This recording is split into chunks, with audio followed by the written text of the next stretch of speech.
សួស្តីបងប្អូនជនរួមជាតិខ្មែរជាទីគោរពបងប្អូនអើយ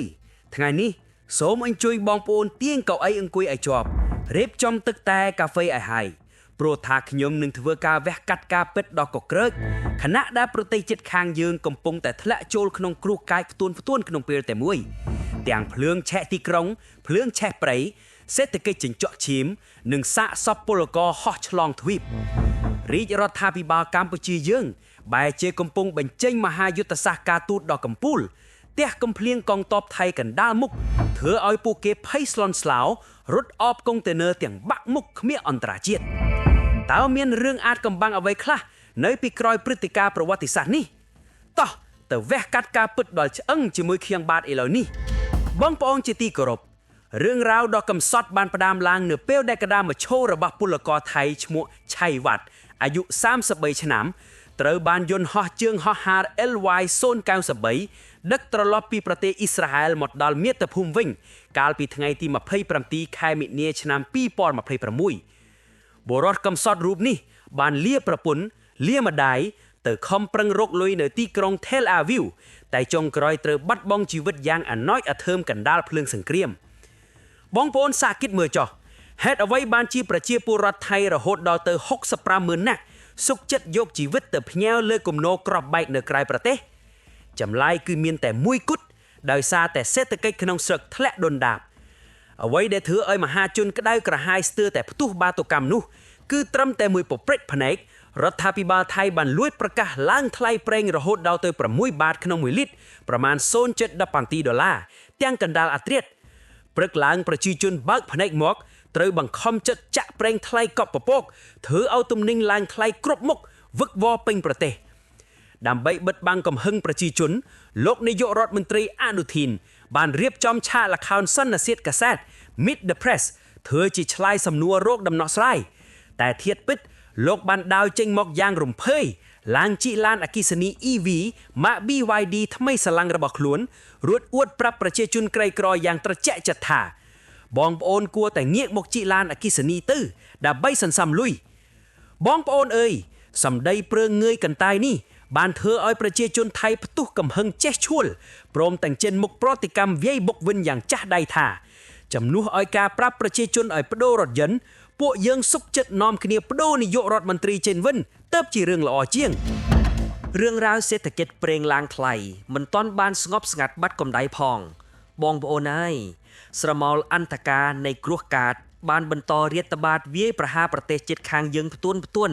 មិនឲ្យដកដង្ហើមរួចសូម្បីមួយវិនាទីមើលទៅហាក់បីដូចជាមានបាតដៃខ្មៅងងឹតឬបណ្ដាសាអ្វីម្យ៉ាងកំពុងតែទាញទម្លាក់ប្រទេសនេះឲ្យធៀបចូលទៅក្នុងជ្រោះជ្រៅនៃសេចក្តីវិនាសនិងភាពវឹកវរឥតឈប់ឈរលើកនេះគ្រោះកាចបានរាលដាលទៅវាយប្រហារភាគខាងជើងវិញម្ដងហេតុការណ៍រន្ធត់នេះបានកើតឡើងនៅសង្កាត់ឆាងភឿកកណ្ដាលបេះដូងទីក្រុងឈៀងម៉ៃកណ្ដាលថ្ងៃត្រង់ព្រះអាទិត្យកំពុងតែចាំងក្តៅស្អំមនុស្សម្នាកំពុងតែមមេងអញឹករកស៊ីលក់ដូរសុកស្រាប់តែមានសំឡេងផ្ទុះដ៏មហិមាប៊ូមគ្រាំងលន់ក៏គ្រើកញ័រដីចេញពីជាន់ទី2នៃអាគារពាណិជ្ជកម្មកូនកាត់ឈើនិងថ្មដ៏ធំមួយត្រឹមតែប៉ុន្មានវិនាទីប៉ុណ្ណោះបិសាចភ្លើងពណ៌ក្រហមឆ្អៅដូចឈាមបានផ្ទុះចេញមកក្រៃតាមបង្អ៊ុញស្រូបយកខ្យល់កន្ត្រាក់លេបត្របាក់អាគារពាណិជ្ជកម្មនិងផ្ទះល្វែងអស់រហូតដល់ទៅ7ល្វែងជាប់គ្នាយ៉ាងសន្ធោសន្ធៅបំផុតកញ្ចក់អាគារត្រូវកម្ដៅភ្លើងដុតឲ្យបែកខ្ទាតសាច់ពេញផ្លូវលឺសូប្រេះប្រែផាំងលាយឡំជាមួយផ្សែងពុលពណ៌ខ្មៅខ្មួខ្មាញ់ហុយឡើងគប់ពពកបិទបាំងពន្លឺព្រះអាទិត្យជិតឈឹង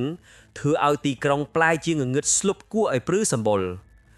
សំឡេងស៊ីរ៉ែនឡានទឹកវូវូវូ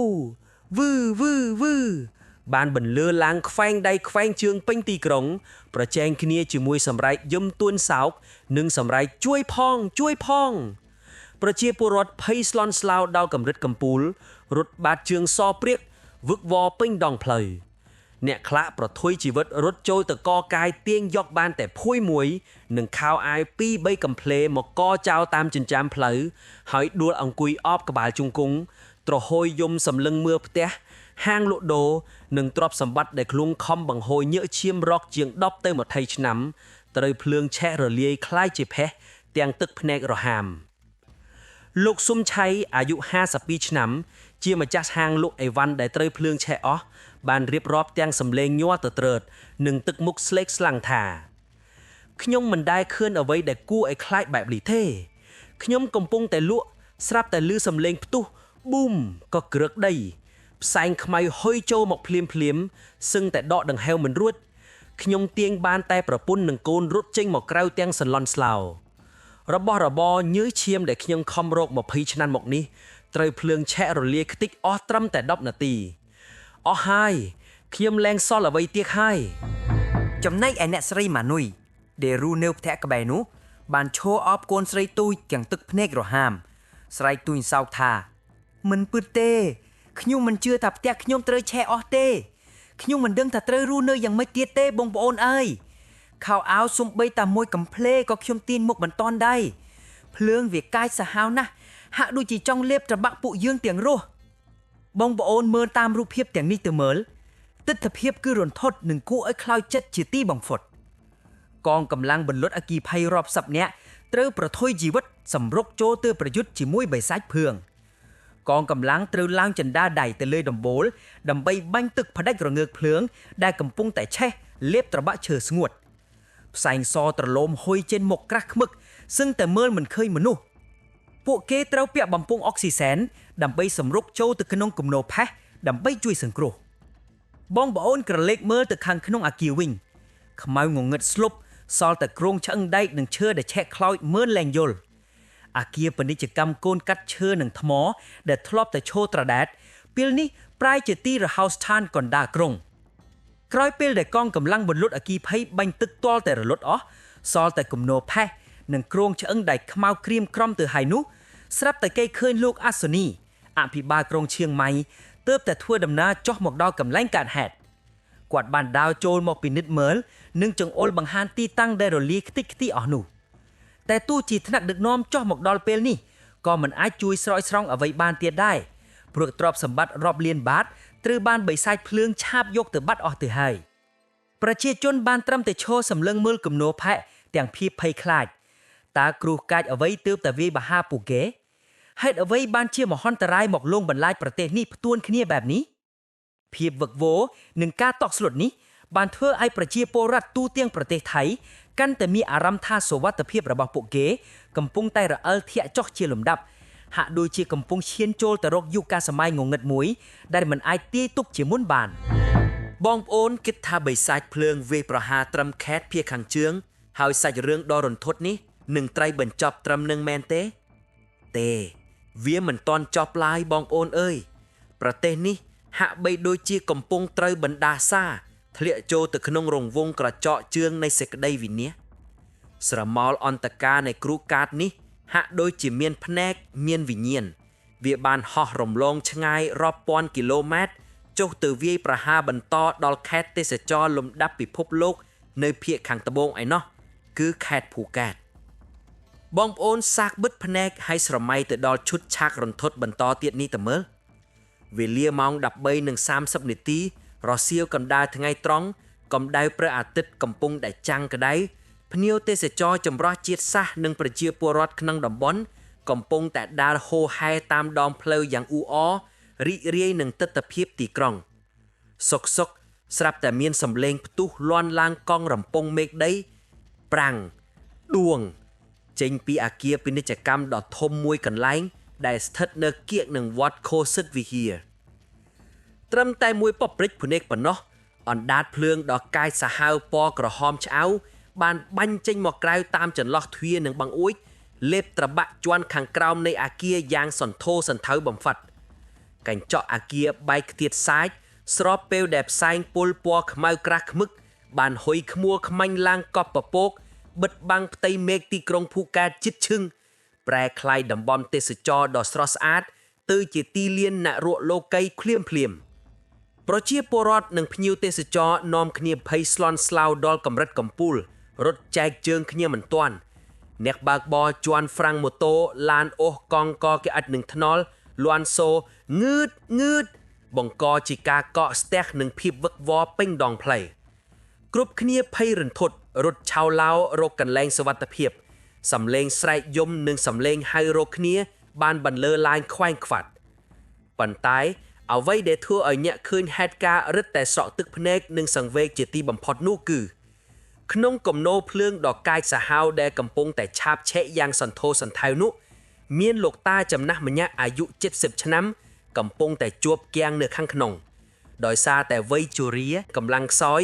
លោកតារត់គេចខ្លួនមិនទាន់ត្រូវបិសាចភ្លើងវាយលុតបិទច្រកចេញជិតឈឹងទាំងអស់ បងប្អូនសាកគិតទៅមើលកុំដៅភ្លើងដ៏ក្តៅហែងសឹងតារលាយដៃទៅហើយបានឆាបឆក់អាំងសាច់លោកតាស្រស់កណ្ដាលថ្ងៃត្រង់អណ្ដាតភ្លើងបានរលរលាកស្បែកបណ្ដាលឲ្យពងបែកពាសពេញរាងកាយស្ទើរតែខ្លោចសម្រាប់យំទួញសោកនឹងការឈឺចាប់ក្តៅក្រហាយរបស់លោកតាដែលខំប្រឹងរវារឹកច្រកចេញទាំងកំសត់និងអស់សង្ឃឹមបានធ្វើឲ្យអ្នកជិតខាងញ័រប្រលឹងចុងសក់តែគ្មានអ្នកណាហ៊ានប្រថុយជីវិតលោតចូលទៅជួយឡើយព្រោះភ្លើងវាសាហាវខ្លាំងពេកប្រៀបដូចជាមាត់បិសាចដែលកំពុងហាមាត់ចាំត្របាក់រាល់ជីវិតដែលហ៊ានចូលក្បែរទម្រាំតែកងកម្លាំងបន្លត់អគិភ័យមកដល់នឹងវាសម្រក់ទម្លាយទ្វារចូលតែអូសទាញយកលោកតាចេញមកក្រៅបានគឺលោកតាស្ថិតក្នុងស្ថានភាពធ្ងន់ធ្ងរទៅហើយគាត់ត្រូវបានគេសែងបញ្ជូនឡើងឡានសង្គ្រោះបន្ទាន់ទាំងបែកញើសទឹកភ្នែកនិងសម្លេងថ្ងោរមូលខ្លួនដោយក្តីឈឺចាប់បំផុតឆ្ពោះទៅកាន់មន្ទីរពេទ្យដើម្បីសង្គ្រោះបន្ទាន់បងប្អូនហើយតាំងពីជើងរហូតដល់ត្បូងហេតុអ្វីបានជាគ្រោះកាចនេះកើតឡើងផ្ទួនគ្នាមិនឲ្យលុះម៉ោងលុះថ្ងៃសោះបែបនេះមើលទៅប្រជាពលរដ្ឋទូទាំងប្រទេសថៃពេលនេះកំពុងតែរស់នៅក្នុងភាពភ័យស្លន់ស្លោនិងវឹកវរខ្លាំងណាស់ហាក់បីដូចជាមានកម្លាំងងងឹតអ្វីម្យ៉ាងកំពុងតែទាញទម្លាក់ពួកគេឲ្យជួបតែសេចក្តីវិនាសហើយរឿងរ៉ាវវឹកវរនិងព្រឺព្រួចនេះវាមិនទាន់បញ្ឈប់ត្រឹមទីក្រុងភូកែតនេះឡើយងាកត្រឡប់ទៅមើលតំបន់ព្រៃភ្នំនៅស្រុកម៉ែវាងខេត្តឈៀងម៉ៃវិញភ្លើងបានឆេះរាលដាលអស់រយៈពេល5ថ្ងៃជាប់គ្នាលេបត្របាក់កំពូលភ្នំមនស៊ីនខូខ្ទេចខ្ទីគ្មានសល់អាជ្ញាធរទាល់ច្រកដោះស្រាយលែងចេញត្រូវបញ្ជាដាច់ខាតបញ្ចេញឧទ្ធមអភិចក្រ KH32 ហោះទៅទម្លាក់ទឹកពន្លត់រាប់ម៉ឺនលីត្រតែជំនួសឯការទទួលកំហុសក្នុងការគ្រប់គ្រងធនធានធម្មជាតិអាជ្ញាធរបែរជាចោទប្រកាន់និងបញ្ជូនប៉ូលីសទៅតាមឃ្លាំមើលអ្នកភូមិក្រីក្រដែលចូលព្រៃរកអនុផលទៅវិញបងប្អូនជនរួមជាតិខ្មែរជាទីគោរពទុក្ខសោកនិងមហន្តរាយរបស់គេគឺជារឿងរបស់គេតែមោទនភាពជាតិការពារទឹកដីគឺជារឿងរបស់យើងកាលពីថ្ងៃទី27ខែមិនិនាឆ្នាំ2026នេះរាជរដ្ឋាភិបាលកម្ពុជាបានបញ្ចេញអាវុធការទូតដ៏សាហាវនិងវៃឆ្លាតបំផុតវាយបំបាក់ចរិតក្មេងពាលរបស់ថៃឲ្យគ្មានគេពេញពិភពលោកឯកឧត្តមឧបនាយករដ្ឋមន្ត្រីប្រាក់សុខុនរដ្ឋមន្ត្រីក្រសួងការបរទេសកម្ពុជាបានដឹកនាំគណៈប្រតិភូដែលមានសុទ្ធសឹងតែជាអង្គទូតបរទេសនិងតំណាងទីភ្នាក់ងារអង្គការសហប្រជាជាតិ UN ចុះទៅដល់បន្ទាត់ព្រំដែនឃុំថ្មដាស្រុកវាលវែងខេត្តពោធិ៍សាត់ដោយផ្ទាល់គោលបំណងធំបំផុតគឺទាញបរទេសឲ្យមកមើលផ្ទាល់ភ្នែកនិងធ្វើជាសាក្សីនៃទង្វើខុសច្បាប់របស់កងទ័ពថៃដែលបានឈ្លានពានយកទូកកុងទីន័រនិងបន្លាលួមកតម្រៀបរំលោភលើទឹកដីកម្ពុជាមិនប្រើកម្លាំងបាយតែប្រើច្បាប់អន្តរជាតិថ្នាក់ដឹកនាំកម្ពុជាបានប្រកាសក្តែងនៅចំពោះមុខអន្តរជាតិថាកម្ពុជាបដិញ្ញាដោះស្រាយបញ្ហាដោយសន្តិវិធីគោរពច្បាប់អន្តរជាតិនិងកិច្ចព្រមព្រៀង GBC ឆ្នាំ2025នេះគឺជាការទះកំភ្លៀងកងទ័ពថៃកណ្ដាលមុខបង្រៀនមេរៀនច្បាប់ឲ្យពួកគេភ្លឺភ្នែកធ្វើឲ្យភាគីថៃអាម៉ាស់មុខគាំងសម្ដីរកផ្លូវតបតលែងរួចទន្ទឹមនឹងនោះថ្នាក់ដឹកនាំយឺនក៏បានចុះទៅអោបក្រសោបនិងចែកអំណោយដល់ប្រជាពលរដ្ឋខ្មែរ76គ្រួសារដែលរត់ភៀសសឹកមកស្នាក់នៅវិទ្យាល័យហ៊ុនសែន6ផងដែរនេះបញ្ជាក់ថារាជរដ្ឋាភិបាលយើងស្រឡាញ់នឹងការពារប្រជាពលរដ្ឋអស់ពីបេះដូងក្រោយពីរាជរដ្ឋាភិបាលកម្ពុជាយើងបកអាក្រោតពួកគេប្រាប់ពិភពលោកឲ្យគ្មានគេជុំទឹករួចមកតើចង់ទ័ពថៃមានប្រតិកម្មយ៉ាងណាបងប្អូនហើយពួកគេភ័យស្លន់ស្លោរហូតលាស់ប្រលឹងតែម្ដងយោងតាមព័ត៌មានចុងក្រោយមេបញ្ជាការប៉ូលីសល្បាតព្រំដែនលេខ117របស់ថៃនិងកងទ័ពម៉ារីនបានប្រញាប់ប្រញាល់ចុះមកដាក់ពង្រីកម្លាំងប្រដាប់អាវុធឈរយាមកុងទីន័រខុសច្បាប់របស់ខ្លួនទាំងបែកញើសប៉ុនក្របពោតពួកគេកាន់កំភ្លើង ទឹកមុខភ័យបារម្ភប្រៀបដូចជាខ្លាចកម្ពុជាទៅរុញកុងតេន័រនោះទម្លាក់ចោលអញ្ចឹងអ្វីដែលគួរឲ្យហួតថ្លើមនិងចាំសាយឲ្យជ្រុះថ្មិញនោះគឺពួកគេបានរត់ទៅប្រាប់អ្នកការសេតាយថៃទាំងឡូឡាថាខ្លួនកំពុងតែត្រូវប្រជាជនកម្ពុជាមកឡោមផតនិងបង្កការរំខានមិនតែប៉ុណ្ណោះពួកគេថែមទាំងមួលបង្កាច់បង្កើតព័ត៌មានคล้ายៗថាមានកងទ័ពកម្ពុជាផ្លាក់ពីខេត្តកោះកុងមកពួនក្នុងព្រៃចម្ងាយ300ម៉ែត្រដើម្បីញុះញង់ប្រជាជនទៀតផងអូព្រះនេះហើយចរិតពិតរបស់អ្នកជិតខាងខ្លួនឯងឈ្លានពានគេយកកុងតេន័រមករំលោភដីគេដល់ពេលគេយកច្បាប់អន្តរជាតិ UN មកដោះស្រាយបែរជាភ័យស្លន់ស្លោយកកំភ្លើងមកឈរយាមហើយតាំងជាជាជនរងគ្រោះត្រូវខ្មែរញុះញង់ទៅវិញនេះគឺជាទង្វើដ៏កំសាកញីនិងជារឿងដ៏គួរឲ្យអាម៉ាស់បំផុតរបស់យោធាថៃដែលព្យាយាមបិទបាំងកំហុសរបស់ខ្លួនក្រោយពីបរាជ័យយ៉ាងចាស់ដៃនៅលើសមរភូមិការទូតតើបងប្អូនយល់យ៉ាងណាដែរចំពោះឆាកល្ខោនយឹមស្រែកតាំងតួជាជនរងគ្រោះរបស់ទាហានថៃនៅពេលនេះសូមបងប្អូនចូលរួមបញ្ចេញមតិនៅខាងក្រោមវីដេអូនេះទាំងអស់គ្នាជាចុងក្រោយសូមបងប្អូនកុំភ្លេចជួយចុច like ចុច share វីដេអូនេះទៅកាន់បងប្អូនខ្មែរយើងនៅទូទាំងពិភពលោកឲ្យបានទស្សនាគ្រប់គ្នានិងជួយចុច subscribe channel Anvani របស់ខ្ញុំបាទម្នាក់មួយផងដើម្បីជាកម្លាំងចិត្តនិងទទួលបានការវាកាត់ព័ត៌មានក្តៅព័ន្ធហេតុការណ៍ជារៀងរាល់ថ្ងៃសូមអរគុណសម្រាប់ការតាមដានទស្សនា